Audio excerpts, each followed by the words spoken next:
Hey guys, yes. Kanye West is in the news again and we're talking about it. This is a tale of two friends, and you can say unlikely friendships. I'm speaking about Elon Musk and Kanye West. Elon Musk had an interview recently, and he was asked the question, who inspires him the most? And he said Kanye West. They are best buddies, believe it or not. They're not only best buddies, but Elon Musk has proven to be a loyal friend to Kanye West. In a time of need, when people are kicking him and everyone is calling him crazy, Elon Musk is the last person to do so, because he does not consider him to be someone who is crazy, considers him to be someone who thinks outside of the box, just like him. So you can say that from one billionaire to the next, they've got each other's backs. Now we all know that Elon Musk founded Tesla.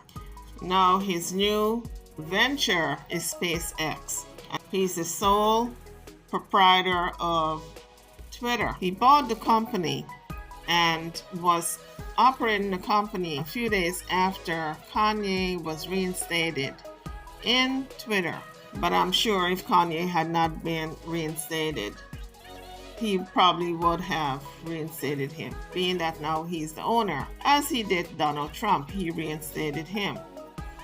So I don't think a lot of people really believe Kanye is crazy. I think people believe he is eccentric, that he does things out of the norm, and he says what he thinks and he stands by his belief no matter the consequence. And so that is really stepping outside the box and outside the norm. So of course, when you do that, you're labeled, and a lot of people label him as crazy. But for most of us, if people do not think like us, then they're labeled as either eccentric or crazy. And I think that's where Kanye is at right now with the public. I think Elon Musk and Kanye West forged this friendship out of necessity because they kind of think alike, they think outside the box, they push boundaries. And I think that's where the magnetic attraction came in to forge their relationship. So indeed, Kanye West thinks on a different level. He thinks big, he thinks astronomical, as does Elon Musk. The sky's the limit. So let's face it, folks, they think on a level that most of us can barely dream about, okay? And this is why we view these type of people as being crazy, because they think outside the box, truly, that is so far-fetched that we can't even comprehend it. So anytime you sit down and you think of Kanye West as being crazy, think about the people he associates with and the people who calls him their best buddy, and equate that to, is that person also crazy? Because like minds think alike. Birds of the same feather flock together. That's the old saying. If Elon Musk is calling him his very dear friend and Kanye is someone he looks up to, what does that say about Elon Musk? Is he also crazy? Think about that. So guys, by a show of hand, how many of you believe that what Kanye is doing is all calculating? That he deliberately wanted to be dropped by all these companies? Drop it in the comments section. Let's get into it. You know, there are some people out there who truly believe that all this stuff that Kanye is doing, it's very calculating, that he is deliberately setting the stage and has set the stage to be dropped by these companies so he can rebrand himself and be independent of all these companies, because he's sick and tired of them, and for some of those companies taking credit for his work. Because remember when Adidas put out that sneaker that resembled his, he said they stole his idea, stifling his creativity. Now, let's go down the list of companies that dropped Kanye this year. And Kanye is smiling, folks. He's not worried. He may have lost billions, but the man is smiling. And I can't help to think that he's going to rebrand himself without any company behind him to push his product, like his sneakers, his clothes. So what's the best revenge to get even with a company is to outsell them with your new ideas. Because remember, it was Kanye's ideas for all these sneakers that Adidas was pushing. Now, if you're the mastermind behind a product, it's your idea, and a big company is in partnership with you to push the product, but they're getting the lion's share of the profit, then you have to rebrand yourself. You have to take yourself, extract yourself from that partnership. And so this is why a lot of people believe that's what Kanye is doing in a very strategic way.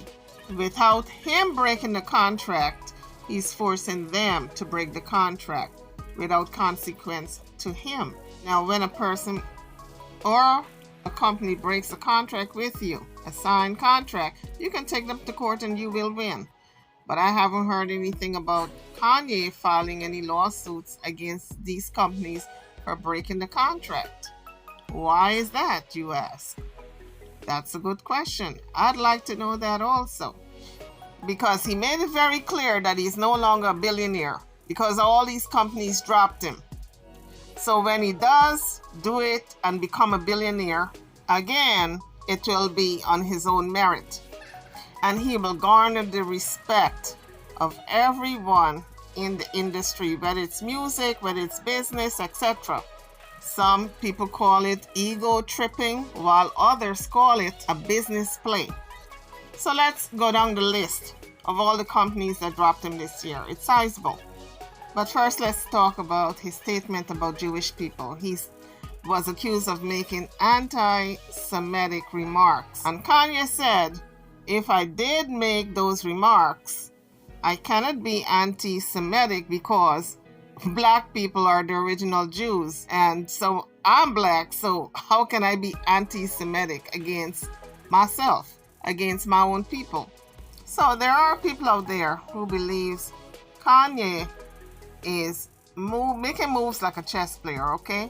They're saying that he wants to get out of these big deals, these corporate deals that he was locked into, and by doing all these antics, it's forcing these labels to drop him and break those contracts. Now he can sue them for breaking the contracts. Have you heard him saying that he was going to sue Adidas or any other company of breaking that contract? No. And this is why people are saying it was strategically played by him for these companies to drop him. So on October 3rd, let's start there, because going back, you can go as far back where Kanye was out of the box, okay? He was acting and saying things that was questionable and people found alarming. But let's start at October 3rd when he was seen wearing that White Lives Matter t-shirt that the black community was up in arms because he made a statement, and I'm paraphrasing, that black people were not understanding that their lives alone don't matter. White lives matter also. So it was like he was switching it around. He was kind of making a mockery of the Black Lives Matter movement. So moving forward from there, then on October 8th, he made a statement that a lot of people viewed as anti-Semitic, which led to his Instagram page being restricted. And then Twitter restricted him also for what they perceived as anti-Semitic remarks on Twitter. On October 12th, JP Morgan Chase cut ties with him. So he went on Drink Champs and talked about Floyd with him not having a knee on his neck. That's not what killed him. What killed him was the fentanyl. So I think the companies that he was involved with was looking at, this guy's out of his mind. You know, he's a little, there's a screw loose somewhere. And so all of that give them fuel to drop him. And then he was taunting Adidas, daring them to drop him. Listen to the footage. I could literally say anti-Semitic anti-Semitic shit and they can't drop me. I can say anti-Semitic things and Adidas can't drop me. Now what? On 18th of October, Drink Champs took the interview down that he had with him. On the 1st of October, Balenciaga cut ties with Kanye. The same day, Vogue also cut ties with him. So you got these fashion companies cutting ties with him. You got banks cutting ties with him. You got sneaker companies cutting ties. You got all kinds of, even the bank told him to transfer his funds. So everybody was on board. That only tells me the word came down. Somebody put in that phone call to blackball Kanye. But maybe that's what he wanted. Maybe he is the true puppet master in all this. So on the 24th of October, his talent agency dropped him. And he had a documentary that was supposed to be airing by MRC, the company that did the documentary, that was shelved. Now, for all this to be happening, and they're claiming that it was the anti-Semitic remark that did it. Kanye has been making all kinds of statements, including anti-Semitic, what's perceived to be anti-Semitic remarks. He's been doing that, and they have not dropped him. So what changed? Why the change now? Who put in that phone call? So right after that, Adidas dropped him. Gap also dropped him. So all the companies that Kanye was involved with and projects that he was involved in, they all dropped him at the same time. And they all state the same thing, that it was the anti-Semitic remark. And Kanye maintained that it couldn't have been anti-Semitic because black people are Jews and black people are the original Jews, so how could it be anti-Semitic? He also lost his Apple Music Central playlist, you know, the stakes that he had in that company. And folks, all these different deals that were dropped, all these different contracts, they were all worth billions of dollars. So he lost his billionaire status as a result. He had a school by the name of Donda, which he named after his mother, and that closed. So I'm thinking, well, that couldn't have been part of his strategic game. I mean, I can understand if his game was to get all these companies to drop him, but I know how much he loved his mother, and he would not deliberately close his school. So I'm rethinking, I'm really rethinking whether or not he hatched out a plan for these companies to drop him. So Peloton said they would not play his music anymore, and he was escorted out of Skechers' office. Remember back, I think it was 2 weeks ago, he went there and the security guard escorted him out. I thought that was so insulting. But when that word and when that axe is dropped and the word goes in, no matter who you are, they are going to treat you with disrespect. Remember OJ? How disrespectful everybody was towards him, and how, he was blackballed from everything. Okay, well, that's pretty much what's going on with Kanye. When you think you're in control, and when you think you're on top, you realize you get a rude awakening that all along you are just an employee. Yes, you have your own business, but in order to sell your shoes, you got to hook up with this company so they can carry your brand. Yes, you are a designer and you design your clothes, but when it's Fashion Week in Paris or New York, you got to get with these companies in order to show your fashion. So you're really not in control as you think. And these companies are here to remind you that you don't control shit, that they can pull the rug from under you at any time. That's what's going on with Kanye.